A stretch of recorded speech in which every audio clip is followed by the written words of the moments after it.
Hay una nueva forma de narrar lo que ocurre en Miami, porque cada día hay otras historias de inmigración, emprendimientos que inician su camino, talento y liderazgo latino que se abre paso con esfuerzo y convicción. Nuevos protagonistas y formatos de comunicación que nos permiten pensar el presente para crear el futuro.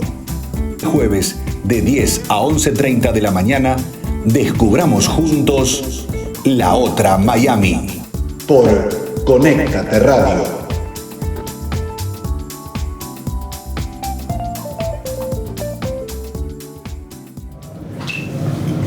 Bien, y empezando La Otra Miami en otro nuevo programa. La verdad es que cada historia que venimos contando sobre emprendedores, sobre profesionales independientes de América Latina nos sorprende por, decíamos, el origen en que el procedimiento, el emprendimiento, la forma en que llegan a la idea y la concretan es distinto cada vez. Pero hoy, por supuesto, yo sé que ustedes miran el entorno, miran detrás y se dan cuenta si estamos o no en el estudio, y estamos en un lugar súper especial. Es un honor para nosotros estar aquí. No es el estudio de Conéctate Radio, como es habitual, sino que hemos llegado hasta el Hospital Central en Coral Gables de Niklaus para entrevistar al doctor Luis Caicedo. Luis, gracias. Claro, un gusto, un placer. Gracias por recibirnos en su oficina, por haber sido tan amable con nosotros de brindarnos esta entrevista. El doctor Luis Caicedo es especialista en gastroenterología pediátrica. Nosotros, ustedes saben muy bien, tratamos de narrar historias de latinos que realizan su sueño, su proyecto, y en este caso estamos hablando de un profesional de primerísimo nivel con muchos logros que nos va a contar seguramente un rato más adelante, y en un lugar para mí súper especial, como alguien que está así siempre pegado a la ciencia y a la divulgación de los avances científicos en distintos campos. En este caso en la medicina, para mí es un honor realmente, doctor, que nos reciba. Gracias. No, muchas gracias a ti.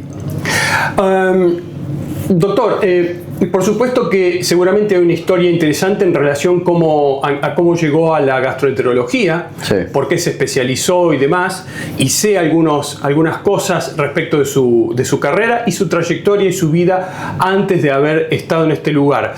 Pero me gustaría, antes de meterme con esa historia, que me cuente, porque usted tiene también una labor académica que le ha dado oportunidad a muchos médicos de América Latina también. Cuénteme su labor académica. Usted fundó un programa que en este momento dirige. Cuénteme acerca de eso, por favor. Sí. Bueno, tuve la suerte de... Siempre me ha gustado la parte académica, enseñar a los estudiantes jóvenes, estudiantes de medicina, posgradistas, y me di cuenta que en este hospital teníamos toda la facilidad como para poder enseñar, pero no se había creado todavía el posgrado de gastroenterología pediátrica. Entonces, en ese sentido, empecé a trabajar. Hay mucha burocracia también en este país en ese sentido, porque uno pensaría, estás en Estados Unidos y propones una idea y sale. Me tomó por ahí unos buenos 4 o 6 años en lograr que todo llegue al punto final en cuanto a papeleos, credenciales, licencias, y en el 2019-2020 logramos abrir lo que es el posgrado de gastroenterología pediátrica. No existía. Y hoy por hoy ya tenemos... Perdón, discúlpeme, no existía en el área, en la zona. En el hospital no existía. En la zona es nuevo también. Ya hay otras universidades que lo están haciendo, pero en ese momento no existía tampoco. Claro. No existía eso. Entonces, desde ese momento yo he sido el director del posgrado. Ya tenemos graduados hasta el día de hoy 3 gastroenterólogos pediátricos, que yo los considero mis hijos y mis hijas, porque es todo un proceso igual que el que yo pasé de entrevistas, de filtros, y que finalmente llegan a ser aceptados acá y Son 3 años que tienen que pasar. Un año es básicamente clínico, es decir, ves mucho paciente, estás ahí en los pisos con pacientes admitidos, y los otros 2 años, del segundo y tercer año, es 80% de investigación y 20% clínico. Entonces es bastante intenso, pero gratificante, y sobre todo en un lugar como este, que es si has tenido la oportunidad de estar en el Nicholas Children's, la verdad es diferente a cualquier otro programa para mí, porque yo siento que estoy con mi familia, vengo feliz a trabajar, y eso es lo que yo les ofrecía a mis posgradistas. Yo les decía, es muy diferente entrenar en un lugar así, como el que tal vez yo entrené, que es más clásico, difícil. La medicina es militar, ¿no? En Ecuador se refiere. En Ecuador y acá. Ajá. Porque en Ecuador, inicialmente, y hablaremos de eso, fui a la Universidad Católica del Ecuador, luego hice mi residencia aquí, podemos extendernos un poquito más después, pero el posgrado mío fue en la Universidad de Johns Hopkins, y era un lugar bastante duro, bastante clásico, y normalmente yo les cuento a las personas que quieren aplicar a nuestro programa que tenemos un grupo de muchos colegas que han estudiado en ese tipo de ambiente, pero traídos todos a un lugar donde realmente tú puedes sentir ese ambiente de paz, de familia, y nos reímos. Para mí la felicidad es básica. Y en ese sentido, ¿usted cree que ese aspecto, vamos a decir, cercano, cálido, que propone como ambiente para desarrollar la investigación, tiene algo que ver con lo latino? Bueno, no quiero estereotipar, pero ese es mi ambiente, es a lo que yo estoy acostumbrado, y sí hacemos, te cuento, cuando estás en la parte de aplicando para pediatría, un programa normalmente va a recibir 1000 aplicaciones. De esas 1000 aplicaciones tú vas a aceptar que vengan y se entrevisten contigo 400 personas, 500 personas. Y de esas, en un programa como este, que yo fui entrenado aquí, pediatría, entran 25 o 26. En ese grupo, yo me acuerdo allá en el 2005, de esos 25 o 26 personas, éramos, yo digo, por ser Miami, un 70% latinos. Claro. Y con la misma historia que yo pasé. Cuando ya avanzas y estás en esto del posgrado de gastroenterología pediátrica, tú recibes unas 50 aplicaciones por año, ya baja el número. Les das las entrevistas a unos 35 de ellos y se queda uno de todos esos. En ese sentido, todos los años han sido latinos hasta ahora también.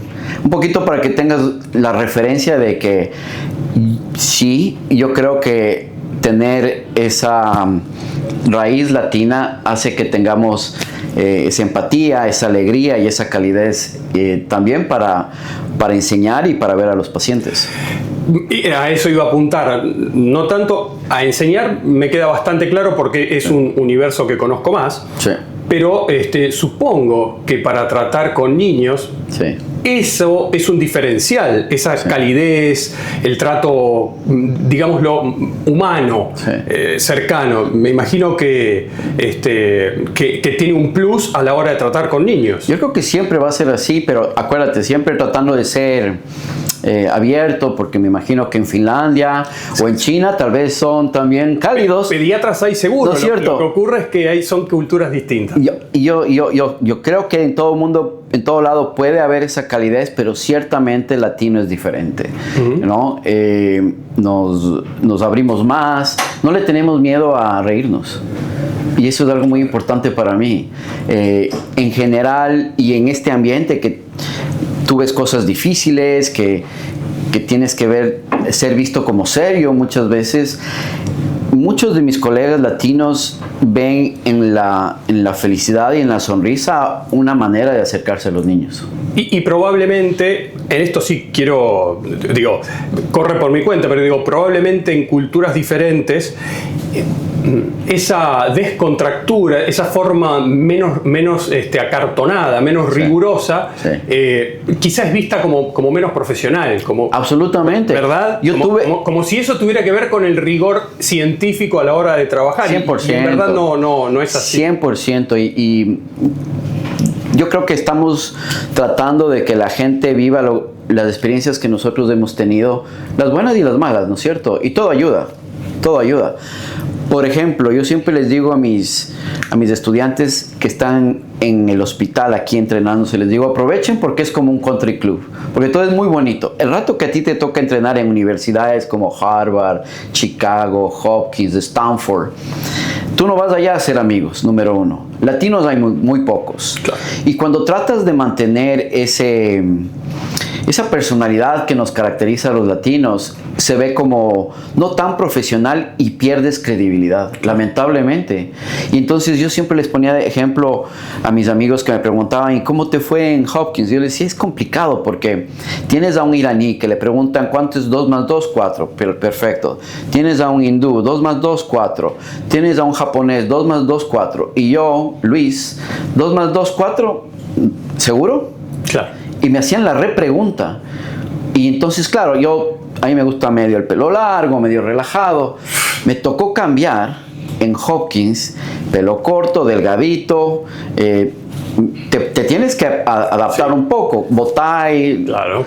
Entonces hay un molde que les gusta y que uno, sin perder la esencia, pero a veces te toca adaptar a esas circunstancias. Otro ángulo desde el cual comprender lo que usted está haciendo aquí, la innovación que está trayendo, el desarrollo de la ciencia aplicada, tiene que ver con comprender un poco el contexto. Sí. Hay informes, leía, preparando esta entrevista, según los cuales en el condado de Miami, el principal, si uno empieza a investigar, ¿cuál es el principal problema vinculado con la salud pediátrica? Y aparecen, indicadores de pobreza infantil. Son denominados de esa forma, de pobreza infantil, que se encuentra hoy rondando entre los 20 y 25%. 20 y 25%. Esto trae problemas alimentarios, evidentemente, no acceder probablemente a alimento de calidad, y por otra parte, dificultades para acceder también al sistema de salud. Estamos en Miami, sabemos que es una ciudad hoy por hoy vista por todo el mundo, pensada como un lugar para vacacionar, para pasarla bien, porque tiene todo lindo, pero evidentemente hay un aspecto de todo esto que quizá no tocamos. Estados Unidos está entre los 5 primeros países con mayor porcentaje de obesidad. Correcto. Y de diabetes infantil. Sí. Entonces, a ver, cuénteme usted cómo impacta esto que le digo que son estadísticas oficiales en el trabajo de un gastroenterólogo pediátrico. Sí. Empieza desde el nacimiento. Yo siempre a mis pacientes les digo, la mejor medicina es la nutrición. Okay. Si tú puedes hacer algo por vías de nutrición, nos tenemos que ir por ese camino. Y tratar de utilizar pastillas, drogas, ya cuando la parte nutricional no funciona. Entonces, empezando por ahí, lo que tú has dicho es una gran verdad. Y nuestros compañeros, hermanos latinos que vienen de países de Sudamérica, de Centroamérica, del Caribe, donde tenían acceso en la esquina a comprarse una lechuga, una manzana, un tomate. A veces nos reímos de la palabra orgánico porque en nuestros países todo es orgánico. Está ahí, lo sacan de la mata a la boca directamente, ¿no?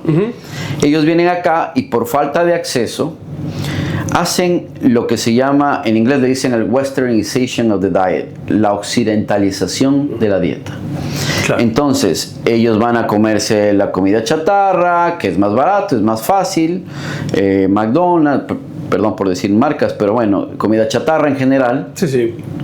Y eso hace que desde pequeños cambie para mí, que es lo que me gusta la parte de gastroenterología, su flora intestinal se altera, entre otras cosas, ¿no?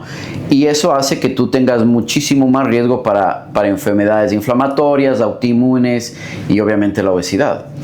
En el caso de... Es decir, discúlpeme, para ir desglosando la respuesta suya, usted verifica que al emigrar hay un cambio en las costumbres alimentarias que vienen de países de origen. 100%, y muchas familias pueden mantener un poco los hábitos que tenían en casa, pero mantener esos hábitos en este país puede ser caro.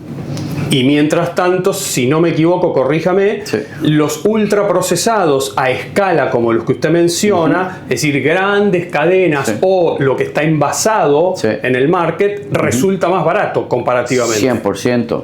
Y entonces de eso generan cambios en ti.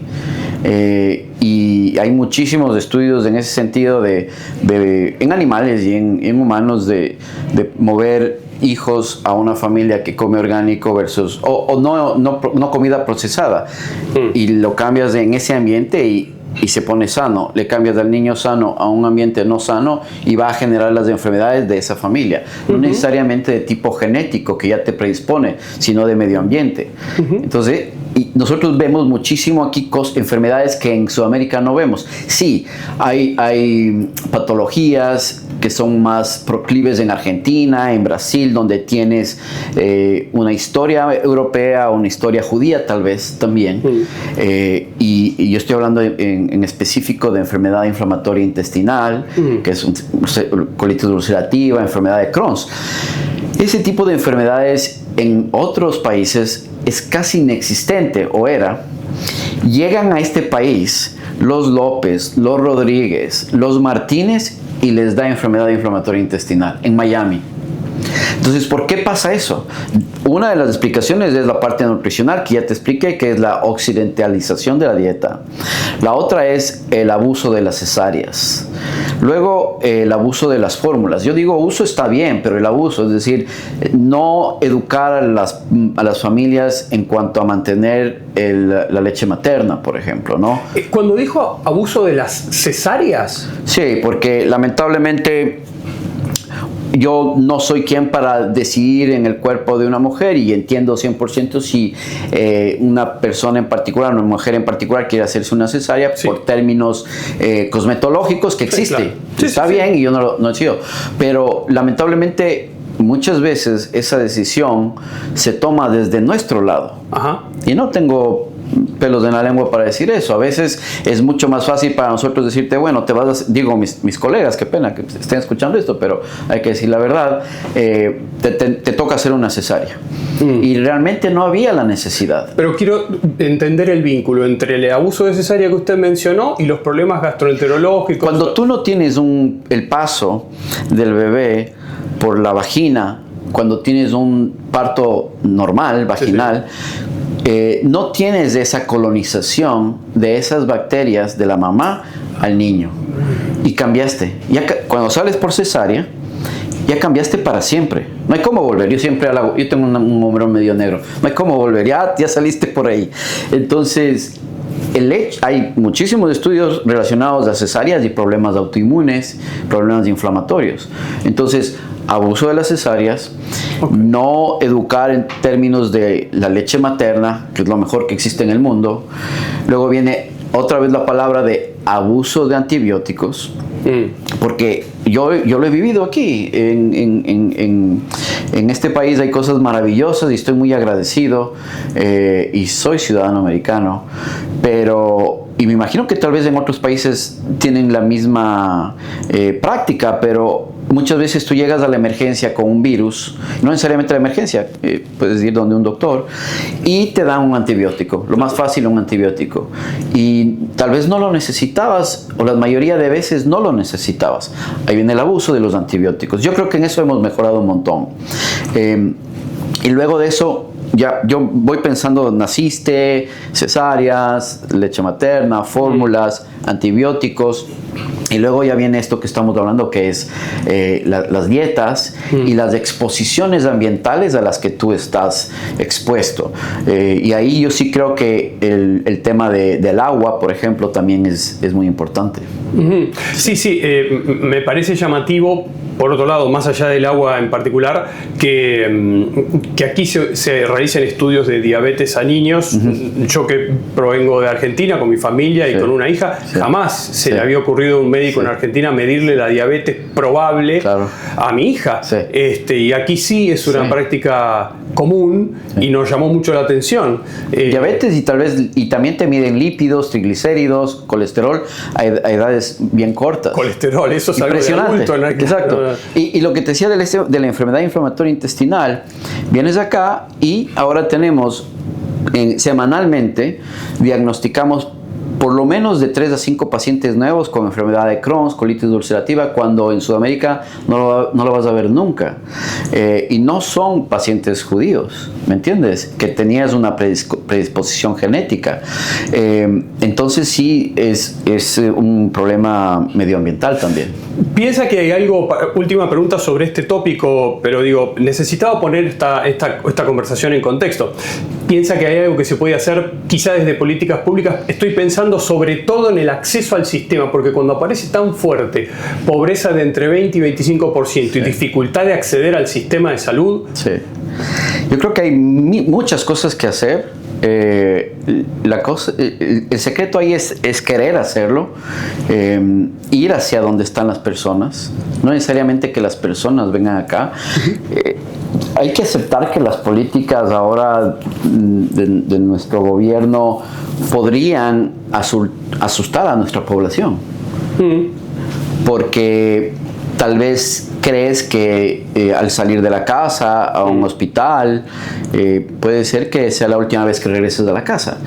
Entonces, y no me gusta hablar mucho de política, pero creo que es una realidad que estamos viendo que hay una disminución en cuanto a cierto grupo étnico que está viniendo menos a las clínicas. Entonces, si uno quisiera mejorar en ese aspecto y realmente quiere hacerlo, es ir a donde se encuentran estas familias y dar educación en ese sentido, como una idea que hacemos mucho en nuestros países, como esos subcentros de salud que encuentras fácil en nuestros pueblos. Aquí eso no existe. Eso es bien difícil de encontrar. Entonces, generar lugares seguros donde esté el problema y dar educación es una manera. Ahora, otra manera más fácil es por medio de la multimedia, ¿no? De generar contenido gratis que pueda educar en ese aspecto a las personas. Sí, utilizar la comunicación. Utilizar la comunicación para educar pedagógicamente, pero que llegue a estas personas. Son ideas, pero siempre no esperar que las personas vengan acá, sino ir tú a ellos. Yo creo que eso es muy importante. Estamos conversando con el doctor Luis Caicedo, gastroenterólogo, pediatra, una gran trayectoria. Vamos a seguir charlando con él, vamos a hacer ahora una pequeña pausa, pero antes déjame darte este consejo. Con más de 10 años en el mercado audiovisual, Miami Multimedia Productions ofrece todos los servicios que necesitas para generar contenido de calidad. Videos corporativos, contenido para redes sociales, filmación de eventos, todo a tu alcance y con la más alta tecnología. Por eso, si estás buscando dar un paso en materia de comunicación, no lo pienses más. Tu opción es Miami Multimedia Productions. Mira.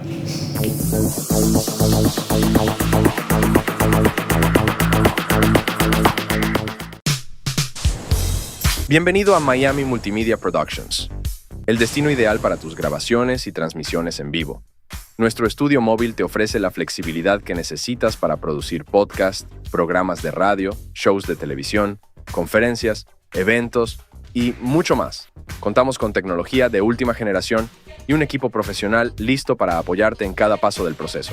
Desde la configuración hasta la postproducción, garantizamos calidad y eficiencia para que tu contenido destaque. Ya sea un evento íntimo o una gran producción, nuestro estudio móvil se adapta a tus necesidades. Con Miami Multimedia Productions tendrás la libertad de crear sin límites y transmitir con confianza.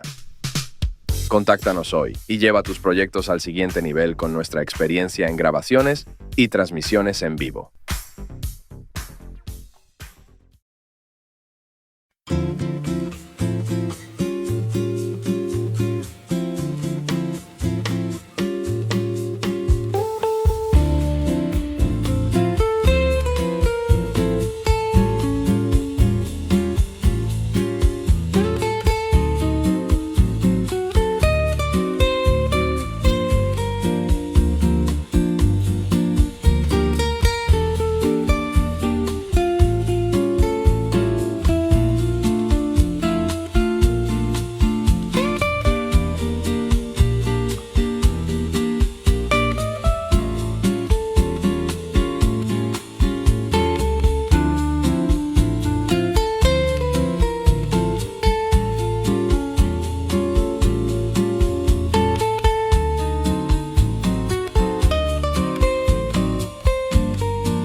el segundo bloque de La Otra Miami. Hoy, como verán, una conversación completamente diferente, una situación completamente diferente con el doctor Luis Caicedo. Gracias, doctor, nuevamente, claro, por abrirnos la puerta del Niklaus, de la sala central, la oficina central de este hospital pediátrico. El doctor Caicedo es gastroenterólogo, pediatra, es director del programa del posgrado en gastroenterología pediátrica de este hospital, y hoy tenemos el gusto de estar con él compartiendo este lugar. Él nos va mostrando las instalaciones, nos va explicando toda la innovación que están desarrollando y cómo se trata a los pacientes. Pero ustedes saben que en el segundo bloque de La Otra Miami es el momento en el que también aprovechamos para agradecer y darle algunos regalos a nuestros invitados. Okay. Por supuesto, como ven, estamos en un lugar en el cual hay médicos trabajando, hay secretarias, hay gente caminando, hay pacientes pasando por allí, así que disculpas por algún sonido. Voy a aprovechar también para agradecer y decirles que sigan suscribiéndose al canal de Conéctate, que ya lleva casi 84.000 suscriptores en todas nuestras plataformas. Estamos juntando ya casi 150.000 personas. Agradecemos muchísimo que estén acompañándonos y aceptando este programa como lo están haciendo, y si no te suscribiste todavía, este es el momento de hacerlo. Dicho eso, tenemos por aquí, doctor, un voucher. Una sorpresita. Sí, porque nuestros amigos de Cooking Quarters, Ok. es comida argentina estilo casero. Buenísimo. Es una propuesta completamente novedosa porque permite pedir, ordenar congelado Ya. y llevar de ahí a la cocina para comer casero, como si lo hubiera cocinado usted. Buenísimo, muchas gracias. Uf, qué rico. Muy agradecido. La promoción para La Otra Miami es si entras a la web de Cooking Quarters y escribís LOM de La Otra Miami, tenés 15% de descuento en una compra superior a $60. Y hoy le están regalando este voucher al doctor Caicedo. Muchas gracias. Y en segundo lugar, nuestros amigos de Las Acacias, es el bodegón argentino por excelencia en Doral. Muy bien. Han colaborado en este caso con nosotros. Uy, no, le dieron el... Me encanta esto. A ver. Qué rico, un dulce de leche. ¿Ha tenido la oportunidad? ¿Ya No conoces ese pero sabor? no dulce de leche probado, me encanta, pero me imagino va a estar buenísimo. Perdón, necesito hacer esta pregunta. Dulce de leche argentino. Argentino, ¿no? claro. No, ese porque es hay buenísimo. uno dando vueltas por acá, después Sí. le voy a decir fuera de cámara, Sí. que es muy clarito. Sí. Y eso no es correcto. No tiene que ser Este así. es el color del Qué dulce de leche. rico, buenísimo. Muchas gracias. Para No que te lo hubieras disfrute. molestado, pero No, te lo acepto son- con gusto. Son nuestros amigos de Las Sí. Acacias y de Cooking Quarters que nos Muy bueno. nos acompañan en cada programa. Buenísimo. Y a nosotros nos gusta mucho la comida y comer bien. Dale, Así dale, gracias. Espero que lo disfrute. Muchas gracias. Muy bien, doctor, bien, estamos acá en otra sala, es diferente y tiene que ver también con algunos médicos que están haciendo el posgrado. Cuénteme, ¿cómo ve usted el desarrollo de la ciencia por parte de latinos cuando es un tópico para mí muy trabajado? ¿Sí? Yo lo venía siguiendo en el ámbito tecnológico. Pero quiero saber su punto de vista. ¿Cómo ve usted el desarrollo de la ciencia aplicada cuando a la gente, digamos, muy capaz que existe en toda América Latina, se le da la oportunidad con un entorno favorable? ¿Qué es lo que ocurre? Yo creo que hay una característica que compartimos mucho, que la mayoría de todos los latinos, es que somos muy trabajadores y no nos damos por vencidos. No es fácil pasar por todas estas experiencias que nos ha tocado a todos nosotros de diferentes países, pero estoy muy orgulloso de que cuando nos dan la oportunidad, normalmente damos el 100% y lo hacemos de una manera excelente. Yo tuve el gusto de, cuando llegué a este país, a Miami sobre todo, para revalidar mi título, entré en un instituto que te enseñaba cómo pasar los exámenes, y ahí fue la primera vez que pude compartir con compañeros de Argentina, de Venezuela, de Colombia, de Paraguay, de México, de todos los lugares, y darme cuenta que el nivel académico que tenían todos ellos era muy similar. similar en el sentido de muy, muy bueno. Yo era, sí, bastante aplicado cuando yo estaba en la universidad y pensaba que estaba salido del grupo. Y cuando llegué acá me di cuenta que todos eran similares. Y eso me gustó mucho. Y hoy por hoy, ese que era mi familia, porque nos demoramos más o menos 1 año y medio en revalidar, tienes que pasar los steps y los boards. Todos mis compañeros de diferentes países hoy por hoy están en lugares espectaculares. Así es que yo creo que el latino en general está muy, muy bien preparado en las universidades de nuestros países. Hablando de eso, puntualmente y yendo a la parte de innovación, porque evidentemente su formación le ha permitido dar algunos pasos en materia de gastroenterología pediátrica. Usted, una de las cosas que hace, que creo que vale la pena explicar, es el trasplante de microbiota fecal. ¿Correcto? Sí. Cuéntenos brevemente de qué se trata y por qué se hace ese procedimiento. Sí, todo empezó en Hopkins cuando estaba en el 2º año del fellowship. Se empezó a hablar de esto allá por 2008. Este tipo de práctica tenemos documentado desde el año 500 en Japón y en China. Siempre hago la broma, y así se llamaba el Yellow Dragon Soup, le decían, para curar problemas crónicos intestinales. Yo siempre hago la broma de cuando vayas a un restaurante chino y leas Yellow Dragon Soup, no te la pidas porque, ya sabes, viene claro. No. Así la llamaban antes. Pero yo aprendí eso en mi fellowship, y cuando llegué acá, lo que te contaba, me tomó por lo menos 6 a 7 años en poder implementar el primer trasplante fecal en este hospital, por todas las, y con razón, muchas veces restricciones que tienen que haber, porque cualquier paso de una materia orgánica de una persona a otra persona conlleva riesgos.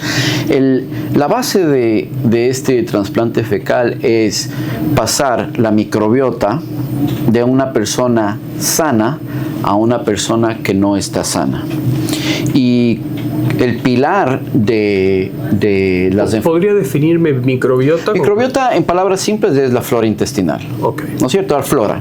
Entonces, la microbiota tienes de diferentes lugares. En muchas partes de tu cuerpo tienes microbiota. Microbiota es decir, organismos, bacterias, virus, parásitos, hongos, en todas las partes de tu cuerpo, y en cada parte es diferente y hay en diferentes números. Yo estoy hablando de la microbiota, la flora intestinal. Y una de las entidades en las que más se estudió esto en esas épocas era la infección por una bacteria que se llama Clostridium difficile. Y yo siempre les digo a mis pacientes, cuando tienes una bacteria que el apellido es difícil, no es tan buena onda, ¿no? Yo quisiera que el apellido sea la bacteria fácil, pero es difícil porque es difícil que se te vaya. Y es en italiano, es difficile, le dicen, ¿no? Claro. Y entonces, ¿por qué no se te va? ¿Y por qué empieza? ¿Por qué puedes tener esta bacteria? Es porque generalmente has tenido algún antibiótico y nadie te quiere hacer daño cuando te da un antibiótico, pero hay efectos adversos. Por eso yo utilizaba la palabra del abuso de los antibióticos, generan problemas, ¿no? Entonces, tú das un antibiótico por tratar de ayudar y a veces altera la flora intestinal, y eso hace que esta bacteria que nosotros tenemos en el intestino pueda causar daño por medio de una toxina. Y entonces, cuando te da la primera infección, si tú tienes tu sistema inmunológico bien, sano, tal vez no necesites un tratamiento y tú solito lo vas a solucionar. Muchas veces pasa eso. Pero en algunas personas que no logran erradicar eso por sí solos, vas a necesitar otro antibiótico para matar a esta bacteria.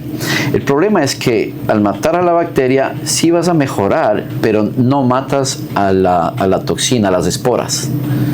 Y entonces de eso vuelve a regenerarse y te vuelve a dar este proceso infeccioso inflamatorio. Y eso es el momento en el cual usted ve conveniente ese trasplante. El trasplante es hacia un niño, es claro, porque usted trabaja con niños, pero sí, desde un niño, es decir, el donante, vamos a decir en este caso, claro, ¿tiene que ser niño también? No necesariamente. No necesariamente. En cuanto a donantes, tienes un donante universal, que son bancos que tienen materia fecal en donantes que son, yo siempre digo, son seres humanos perfectos básicamente. No puedes tener historia de depresión, no puedes tener obesidad, no puedes tener enfermedades, no puedes tener nada. Tienes que ser un super candidato.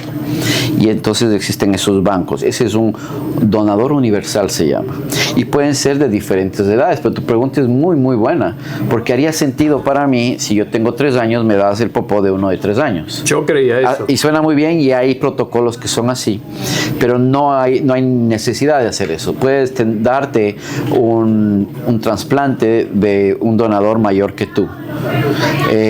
Y entonces tienes el donador simple, no es el universal, el simple. El simple es lo que se utilizó inicialmente con familias que querían solucionar este problema del Clostridium difficile recurrente y hacían el proceso de este popó, materia fecal, en la casa. Entonces era la mamá del niño que utilizaba su propio popó y tenía que hacer un proceso con una licuadora y cosas por el estilo. Perdón, porque la forma de ingresarlo al organismo es por boca.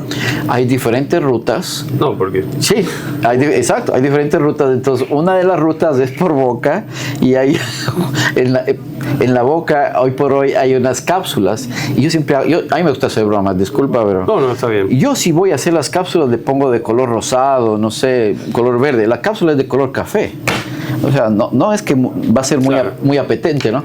Pero sí, hay No, suele ocurrir que en la medicina por ahí esos detalles se les escapan, ¿no? Yo no sé, pero pienso. Hay cápsulas, hay tubos, es un tubo nasogástrico que tú puedes claro, por ahí endoscopía, algo por así una parecido. Endoscopía y tienes la forma por el recto, por el colon, que es por enemas y con un colonoscopio. Entonces se han comparado cuáles son más efectivas y la manera por el colonoscopio, donde tú básicamente, yo siempre les digo a mis fellows, es como eres un bombero y vas pintando, digo yo, el colon por dentro, las paredes con esta materia fecal. Ese era el que tenía mayor suceso. Sí, claro, éxito, claro. Pero las cápsulas que tú me dices también tienen un alto porcentaje lo que pasa es que, como usted me mencionaba, una cuestión casera, no hay modo de armar una cápsula. Eso me dijo una licuadora. Claro, eso hacían antes, claro, y imagínate cómo los riesgos que tenían. Sí. Pero tener un hijo ahí que está teniendo, porque ¿cuáles son los síntomas de este Clostridium difficile recurrente? Es tener un niño con diarreas que no paran, 10, 12 diarreas al día con sangre, y así pueden estar meses. Claro. Y lo que te decía, te dan un antibiótico, paras un rato, vuelve, te dan otro antibiótico y empieza a quedarse en tu cuerpo. Permítame, y entonces para resolver ese problema, entonces cuando el antibiótico ya no resulta este procedimiento que usted me cuenta, claro, y no hay otro que resulte. Generalmente cuando llegabas, porque esto ya no se está haciendo, la FDA puso una para a la utilización de los trasplantes fecales el 31 de diciembre del 2024. Okay. Durante todos esos años se utilizaba esto teniendo una explicación a las familias de que era un proceso investigacional. Okay. Pero la FDA ahora te pide que pases por un proceso bastante difícil en donde ellos te tienen que aprobar que puedas hacer ese trasplante, básicamente como si estuvieras en un protocolo de investigación. Sí, claro. Es bien complicado y no es fácil. Antes tú podías hacer, y tengo colegas míos en Boston, en Texas, en Minnesota, que hacían muchísimos al mes. Y las buenas noticias en esa época era que no habían mayores riesgos, o sea, no tuvimos fatalidades en la parte pediátrica, ni uno solo. Los efectos adversos en esa época era un poquito de distensión, a veces hubo fiebres, pero el niño que estaba inhabilitado por semanas, meses, al recibir el trasplante se curaba. Y el rate de mejoría o de suceso podía llegar a un 95-98%. O sea, más efectivo, a veces dicen que la penicilina para ciertas cosas. Entonces, era muy, muy bueno. Yo hice varios aquí, nunca tuve, gracias a Dios, ninguna complicación y en todos los casos hubo un suceso. Pero entonces desde diciembre está como está on hold. Claro, sí se utilizó no solo para esta entidad que es del Clostridium difficile recurrente, también se utiliza, porque si es que tú estás en un protocolo de investigación, tú puedes seguir haciendo eso, pero para problemas de obesidad, para enfermedades autoinmunes, la misma enfermedad inflamatoria intestinal, enfermedades metabólicas. O sea, hay grupos que siguen haciendo eso, pero con un protocolo de investigación. El segundo de los avances que tengo entendido que usted realiza es el ultrasonido intestinal, que le llevó bastante aprender, y creo que fue a Europa, aprender cómo utilizar una máquina especial para desarrollarlo y ser no invasivo. Entiendo que ahí el objetivo es no evitar la endoscopía o colonoscopía. ¿De qué se trata? ¿Cómo es ese ultrasonido? Bueno, no tanto evitar, pero esa es mi nueva pasión. Es casi como el fútbol, ahí estamos, ¿no? Y sí, tomó un tiempo, pero yo siempre pongo ejemplos a mis pacientes. Le digo, la primera vez que tu mamá y tu papá te vio fue con un ultrasonograma. ¿Es cierto o no, mamá? Sí, doctor. Claro, es la primera vez que le ves a tu hijo, es con un ultrasonograma. Entonces, la tecnología estaba ahí, siempre ha estado. Desde 1800 nosotros empezamos ya a ver cómo puede ser útil las ondas del sonido en base a los estudios de los murciélagos. Spallanzani, un monje fisiólogo italiano, él empezó a investigar en los murciélagos. Tienen un sonar que les permite... Pensaban que era la visión, y él los hacía cieguitos y seguían cazando bien. Ahí empezamos. Entonces, mucho tiempo hemos tratado de hacer eso, pero ahora, en los últimos años, pudimos entender cómo usar ese tipo de método para entender el intestino. Eso no podíamos hacerlo antes.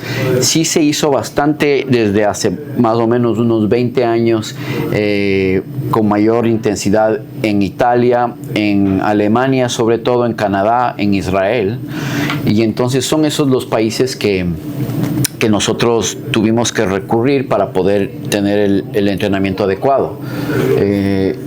Y es muy lindo también poder a esta edad ya pelo blanco y poder ir ahí y aprender algo. Yo sé que aprendemos todos los días, pero a mí me vuelve loco que a esta edad yo pude haber aprendido algo de primera mano con estos profesores en esos países. Entiendo que, le decía, que me queda bastante claro que la búsqueda es como un approach, un acercamiento clínico a la cuestión que evite, digamos, situaciones traumáticas al niño. Eso es lo que se busca, encontrar el mismo diagnóstico, recabar la misma información con otro método. Me queda una pregunta en ese sentido, pero que tiene que ver con esto más en términos generales. Me llama la atención que hay ciertos procedimientos en la medicina, y concretamente, para poner un ejemplo, es, por ejemplo, la extracción de sangre, que es muy traumático para un chico, para un niño, y sin embargo se sigue practicando. Digamos, hay intenciones en general por parte de gente como usted que está buscando no solo, digamos, curar al niño, sino además que no pase por procesos traumáticos como esto. ¿Intentan soluciones alternativas, formas? Bueno, este ultrasonograma intestinal, como tú bien lo dices, uno de los objetivos de eso es lograr acceder a un método no invasivo, barato, que no requiere mayor preparación, porque cuando tú haces una colonoscopía, tú necesitas hacer una limpieza intestinal el día anterior. Tú vas a necesitar estar en ayuno, tú vas a necesitar anestesia y que te pongan una cámara, por ejemplo. El otro método que normalmente utilizamos en gastroenterología y en general en pediatría es imágenes, ¿no es cierto? Entonces vas a tener una tomografía. La tomografía lleva irradiación. Luego tienes la resonancia magnética. Ahí tienes que tomar contraste, 2-4 litros de contraste. Tienes que tener un paciente que no se mueva 45 minutos en un tubo. Eso no puede hacerlo todo el mundo. Un paciente con autismo, un niño chiquito, alguien con problemas de quedarse en un lugar cerrado, no lo va a hacer. El ultrasonograma intestinal, yo siempre hago bromas. Ahorita que estamos con ustedes que son de Argentina, tú te puedes estar comiendo un choripán y yo te hago el estudio. Yo no tengo ningún problema. Me demoro 15 minutos y sé exactamente lo que te pasa. Y lo importante de esto que tú decías bien, evitar colonoscopías. Bueno, la idea no es necesariamente evitar, porque para poder tener el diagnóstico de ciertas cosas lo tienes que hacer, pero ya no es necesario repetirlas tantas veces, por ejemplo.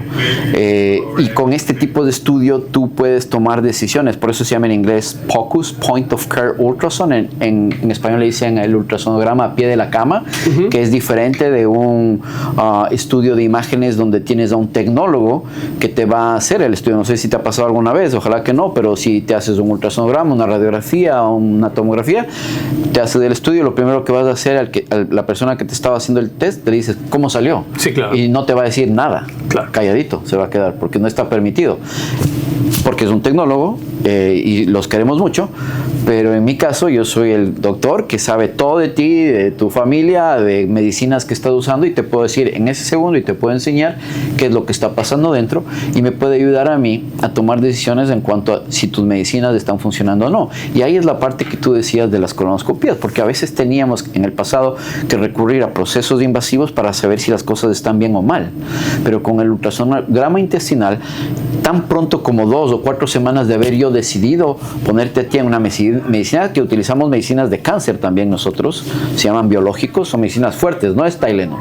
Entonces son medicinas que son muy importantes, que en el pasado teníamos que esperar 2, 4, 6 meses para saber si las cosas estaban bien, y hoy día en 2 semanas yo te hago uno de entrada, veo cómo estás mal, repito en 2 semanas, 4 semanas y veo que está funcionando. A mí se me paran los pelos de punta saber cómo se ve por dentro. Por eso ahora eso se llama el estetoscopio del siglo XXI. Claro. ¿Me entiendes? Yo no puedo ir a un cardiólogo que no me escuche el corazón. Entonces, ¿cómo hacen? ¿Cómo hacíamos nosotros los gastros para interpretar el intestino sin el uso de ultrasonograma? Ahora ya se me hace incomprensible, y claro, somos pocos los que hacemos. Solo hay 4, me imagino que ahora ya se habrá extendido a 6, pero 6 grupos en Estados Unidos haciendo ultrasonograma intestinal. Si yo te digo 100 cosas en Estados Unidos, es muy poco. 100. Sí. Es muy, muy poco. Que te diga 4. Entonces aquí somos 2, mi persona y mi colega, la doctora Felipe, que hace este estudio.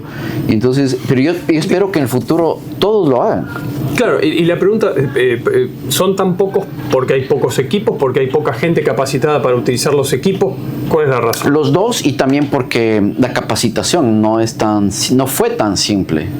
¿Te fue a Alemania? Yo fui a Alemania, fui a Canadá. ¿Cómo te costeas esas cosas? ¿Me entiendes? Y entonces ya se está... No sé si la palabra adecuada es universalizando sí, el conocimiento, que así debería ser, a que gente tenga más acceso a eso, porque te tocaba estar un mes. ¿Quién puede irse de la casa un mes?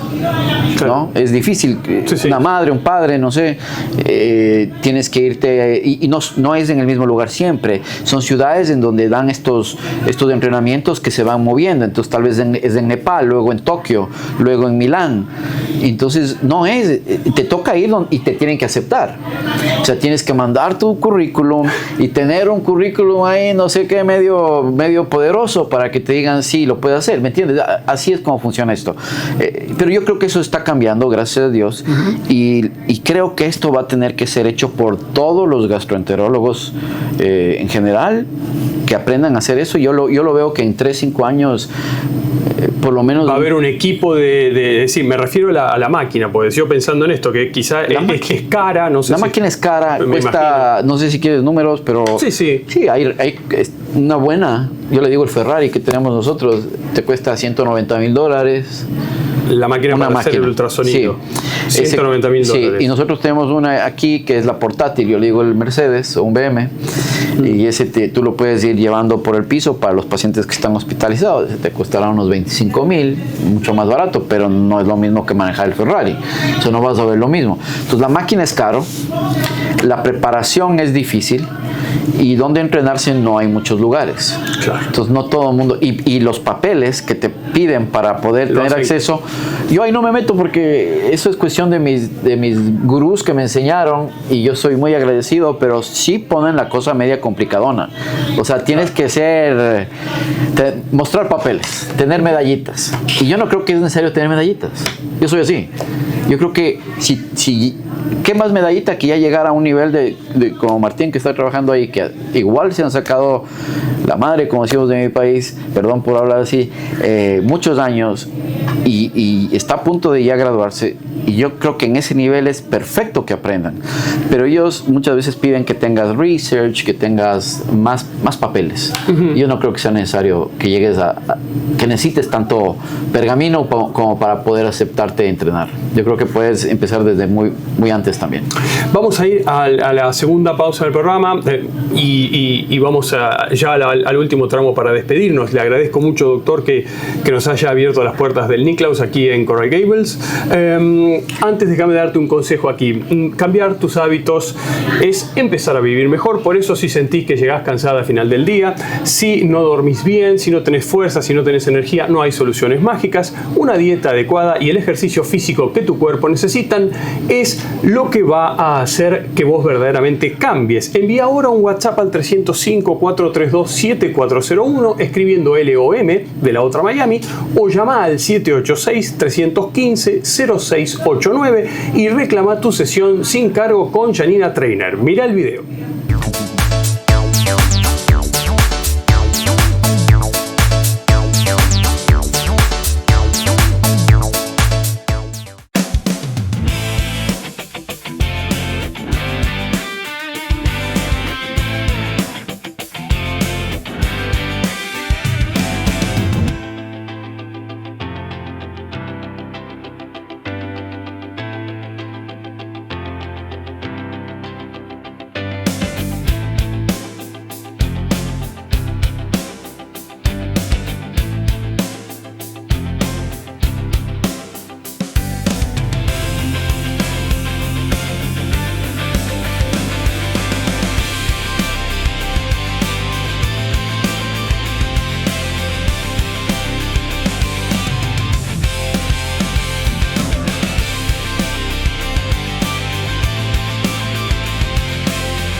Último bloque, en la otra Miami hoy, una conversación realmente que hemos disfrutado y nos honra con el doctor Luis Caicedo. Gracias, doctor. Una vez más le agradezco este espacio, este rato de conversación con nosotros. Ha sido un placer escucharlo. Si tiene algún mensaje que enviar a los jóvenes médicos latinos que vienen aquí a tratar de superarse, a tratar de hacer una especialidad y aportar a este país con su talento y su conocimiento. Claro, la cámara es suya. Claro que sí. Bueno, todo es posible. Háganlo. Luchen por lo que les gusta. Acá tienen un amigo que siempre les va a ayudar. Yo llegué donde estoy porque mucha gente me ayudó. Mucha gente me ayudó a mí. Me dieron la mano, me abrieron puertas, golpeé puertas y me las abrieron. Y la mayoría de ellos eran latinos. Yo realmente ofrezco ayudarles. Puedo compartir mi email, puedo compartir mis social media con ustedes, y sepan que yo nunca voy a decir que no. Siempre que necesiten un amigo en la parte médica, que es lo que yo realmente puedo ayudarles, pueden venir a hacer rotaciones, pueden venir a aprender conmigo. Tengo estudiantes de colegio desde los 15 años, tengo personas que me escriben de México, de Ecuador, de Argentina, que quieren rotar conmigo, nos ponemos de acuerdo y siempre he dicho que sí.